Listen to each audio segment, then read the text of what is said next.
Ils sont tous membres du réseau des journalistes accrédités au Parlement, un réseau qui célèbre en différé la Journée internationale de la liberté de presse.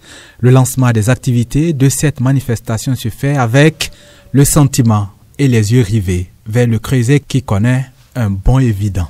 À la sollicitude de son Excellence, Monsieur le Président de l'Assemblée nationale, notre association, le réseau des journalistes accrédités au Parlement, qui jadis avait sommeillé un peu, est en train petit à petit de retrouver tout son dynamisme et son lustre d'antan. Notre prière à son Excellence, Monsieur le Président de l'Assemblée nationale, est que Dieu le Tout-Puissant continue de l'inspirer et de l'éclairer afin qu'il poursuive et achève la mission républicaine qui est la sienne à la tête de l'institution parlementaire. Ce renouveau du réseau des journalistes accrédités au Parlement, la direction des services de l'information et de la communication la lie et la vit. À cette cérémonie, le responsable de la direction a voulu témoigner et appeler ses confrères à maintenir le cap. Je voudrais maintenant vous dire notre gratitude au niveau des services de l'information et de la communication de l'Assemblée nationale pour votre engagement, pour votre accompagnement, pour rendre visibles les activités du Parlement et surtout aussi permettre aux citoyens d'assouvir leur soif démocratique, de participer réellement au débat démocratique en suivant les activités des députés.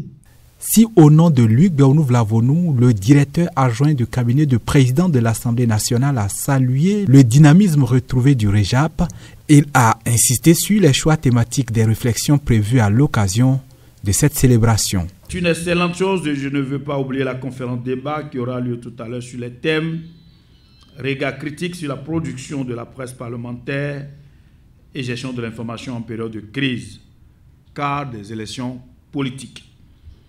À travers ces deux communications, le REJAP a certainement choisi de se mirer dans la glace avec des échanges de vérité sur les articles des journalistes parlementaires et ensuite de s'outiller déjà sur les grands enjeux des élections générales de 2026.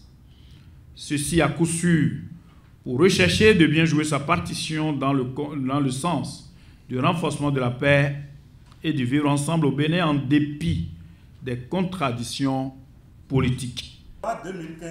Regard critique sur la production des journalistes parlementaires, c'est par cette communication que le ton a été donné juste après la cérémonie inaugurale. Deux autres communications et une série d'activités récréatives vont sanctionner la célébration de la Journée internationale de la liberté de la presse chez les journalistes parlementaires.